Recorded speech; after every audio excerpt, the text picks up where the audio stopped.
What's going on, everybody? Welcome back to Blitz Fantasy Football. I'm here with Steven and Dean, and we are talking rookies for you guys. Multiple rookies here that could wind up being very impactful guys in your starting lineups and of great value on draft day. We're going to start off with the Chicago Bear, Kyle Monangai. He has a tough last name, so it might be a mouthful for some of you guys. But Dean, why don't you tell us why Monangai can be a deep sleeper in fantasy leagues this year? Yeah, absolutely. One of the top destinations for this running back class was Chicago, and to be a part of Ben Johnson's offense.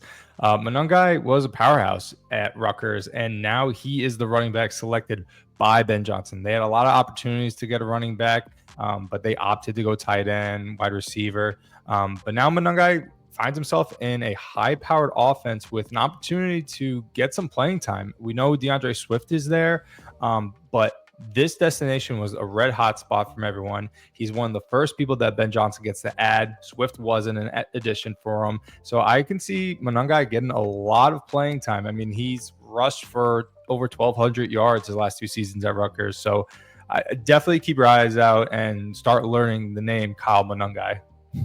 Yeah, and I think it's going to be interesting for sure. I know that the offseason isn't over yet. We've seen a lot of signings to this point, but there's names like J.K. Dobbins, Nick Chubb still available. That could hurt his output, potentially being fantasy relevant this year. And they also still have Roschon Johnson still there as well that could potentially eat in. But like you mentioned, I'm not scared of DeAndre Swift or Roschon Johnson being big time impact players that prevent a guy like Monangai from being a super impactful player for the Bears. He's a sneaky upside pick. And if the Bears' upside or offensive line lives up to kind of their hype and potential, I think a lot of running backs will have efficient years behind that offensive line. And we know Ben Johnson does a great job of scheming up running backs to some pretty easy carries. Steven, why don't you talk about your first guy here, Kaleb Johnson? He heads to the Pittsburgh Steelers. He's going to be in a backfield share with Jaylen Warren, but why are you excited about Kaleb Johnson? Yeah, of course. I mean, Kaleb Johnson, he went to another great spot for a running back to land in this year's NFL draft, which was the Steelers. I mean, the Steelers have historically been a run. They want to build their offense through running the ball, and that's exactly what I feel like they're going to do with taking Kaleb Johnson. They took him in the third round, so he got day 2 draft capital, which shows me that they trust him enough, letting Najee Harris walk, who they spent a former first-round pick on, bringing in this guy from Iowa with a high draft pick. They're gonna run him, and he's a north to south runner. He's gonna run through the tackles. He's great in short yardage situations. I mean, and the best part is, I mean, he doesn't really have much competition outside of Jaylen Warren. Jaylen Warren could probably do most of the third down work, but I'd expect Kaleb Johnson to be taking up almost basically all of the first and second down work and all the short yardage work, which is golden for fantasy. Touchdowns really are golden. And he's really going right now. His ADP is 98th, which is running back 33. And that's really great value now. Now he'll probably rise if he has a great training camp. It's still very early to look at ADP, but he landed in a great spot, and he really has the potential to be a top 20 running back in his rookie season. He's being drafted outside of that right now. So he landed in a great spot. Definitely worth keeping an eye on, and he should rise throughout the pre-draft process. Yeah, and I think his floor basically is what Najee Harris was in his last season. Najee was incredibly inefficient in Pittsburgh, wasn't explosive by any means. Kaleb Johnson is fresh legs coming into Pittsburgh. If he can be, what Najee was, 10 to 14 touches a game, he could be a very fantasy relevant guy. I have him painted as a high-end RB3 right now with some upside to work into that RB2 range. My biggest concern, obviously, is the pass catching stuff. But I think Kaleb Johnson could be very fantasy relevant. And for those of you guys in non-PPR formats, this guy could be sneaky this year. So it's definitely a guy that we want to take a look at. Dean, let's talk about TreVeyon Henderson, potentially the biggest home run hitter in this draft. What do you have to say about Henderson heading to New England?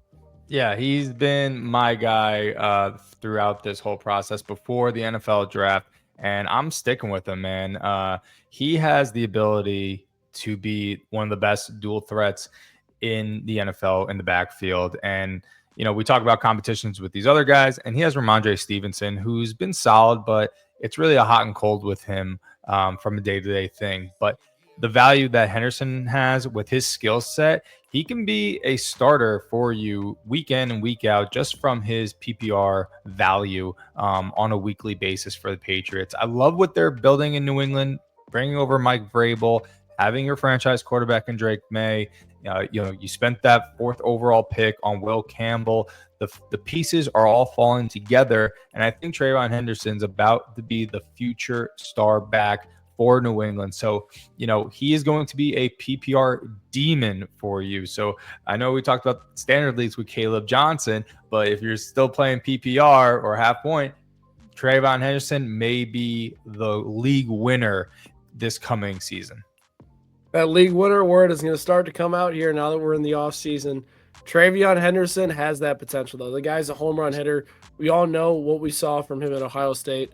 Could be that guy for the New England Patriots, especially if Ramondre continues to have fumbling problems. Steven, we got to talk about Tre Harris here. We know his ADP isn't necessarily the highest right now, but he has an opportunity to be the wide receiver, too, for the Chargers that Quentin Johnston hasn't necessarily had a complete hold and grasp of since his time in Los Angeles. Talk to me about his impact potentially for the Chargers.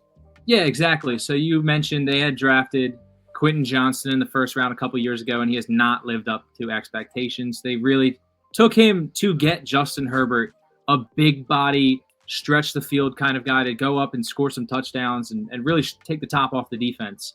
And he has not lived up to that expectation. And last year they went out and got Ladd McConkey, who's their slot guy. And Ladd, don't get me wrong, Tre Harris is not going to make Ladd McConkey irrelevant, not even by in the longest chance.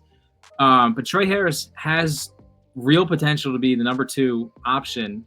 He should be the number 2 option starting the season. He has real potential to get ahead of Quentin Johnston on the depth chart. They spent the 55th overall pick, so a round 2 pick, day 2 pick, valuable draft capital, shows they're confident in Harris, who's coming out of Ole Miss. He's a big body guy, 6'2", 200 plus pounds. Like you said, don't listen to the ADP. It's a little too early. He will rise. He's listed like in the 220s, like the 80th receiver off the board. He's going to rise. I would project like a soft projection right now. He'd probably be around like a 10th round pick. He's going to be your typical 10th round rookie receiver. And they have a rate of hitting in the past, especially in the past couple of years. I mean, we've seen guys like now his teammate Ladd McConkey, different play style, but these type of archetypes have hit. Late round receiver drafted middle of the 2nd round. They've hit for fantasy in year 1, and it's not going to cost you a lot of draft capital. So Tre Harris is worth a shot. He's worth a flyer. Keep an eye on him throughout training camp, and he's going to fly up the boards, and it's better to get accustomed with him now before everyone is. 100%. And I think one of the interesting parts about this with Tre Harris is he has an opportunity to, work ahead of Quentin Johnston, work ahead of Mike Williams right away as a rookie. And those guys were inconsistent in terms of fantasy production, but they were worth a 10th round pick towards the end of the year with what QJ put up in terms of numbers. So it was very fascinating for me. And the other thing is, they didn't add a tight end either. So they're still looking for that second option in this offense. Obviously, we know the ground game is going to be very important for the Chargers, but they still need a consistent number 2 option. If Tre Harris matches his production in college, he could definitely be that type of player for the Chargers. Heading into our next player, Terrance Ferguson from the Los Angeles Rams. Dean, tell me why Ferguson could overtake Tyler Higbee this year. Yeah, I think it's just going to be the opportunity he gets on the field. This is a guy that McVay in the front office for the Rams spent a 2nd round pick on. Tyler Higbee has been up and down, but he really hasn't been able to stay on the field. His best year was in 2022 as he finished tight end 6. That's because he played all 17 games, right? He was on the field and produced. Other than that, he really hasn't had great finishes, and now this gives McVay kind of a restart here for his offense. I know you have Puka Nacua. I know you have Devontae Adams now, which is still crazy to say, and Kyron in the backfield. But you got a gunslinger, a Hall of Fame gunslinger in Matthew Stafford there. So I love this potential for Terrance Ferguson. He is a little bit low right now. I mean, listen, I'm not telling you he's going to be your week 1 tight end that you should start, but it's definitely somebody to have in your back pocket, especially if you're in deeper drafts. this is somebody that may be that hot waiver wire pickup early on in the season. So I would just keep your eye on and get ahead of it. Yeah, and we saw Higbee have incredible production when he was healthy towards the end of the year when they still had Cooper Kupp, and obviously Puka Nacua having his massive target share. So it is very possible that Ferguson could overtake this tight end room at some point this season and be a guy that scores 8 to 12 points a week and is a consistent option for us in PPR formats. We know Stafford wants to throw the ball. We know the Rams want to truly throw the ball deep down. They're going to do that. And if Ferguson can live up to the draft capital that the Rams invested in him, and we saw a lot of Rams defenders live up to the hype last year. If Ferguson can do the same thing, he's going to be in for a monster year. Steven, let's talk about your last guy here. Luther Burden, another Bear on this list. How can Burden be that potential Ben Johnson receiver that goes off for us? Yeah, exactly. And as Luther Burden drafted the Bears, it was good value in the second round for the Bears, but it seems like a very crowded offense. And now you're saying where's his potential to be a league winner when they have DJ Moore? They spent a top pick on Rome Odunze last year. They spent a top pick on a tight end this year in Colston Loveland. There's a lot of mouths to feed in that offense. But like you said, they got Ben Johnson, which is he's like the savior for a fantasy offense. And that's what he's going to do with this Bears offense, most likely. I mean, they got Caleb Williams, who's one of the most talented quarterbacks in the NFL. He's got all the weapons. He's just got to put it on the field. And he showed flashes of that last year. Now with Burden, I would say he has a high ceiling. I would say he also has a low floor because of all the mouths they have to feed. Burden, he's typically going to fit into their slot. And who played in the slot last year under a Ben Johnson offense? Amon-Ra St. Brown. Now, will Burden have an Amon-Ra St. Brown-like season right out of the gate? It's unlikely, but he has the potential to put up those performances. And it's not out of the picture that he could be the top performing receiver on the Bears, and you're drafting him most likely at the lowest cost. As I said, right now, the ADPs aren't that great right now. His ADP is like 176, wide receiver 70. He's going to shoot up to around the 10th round, 9th, 10th round.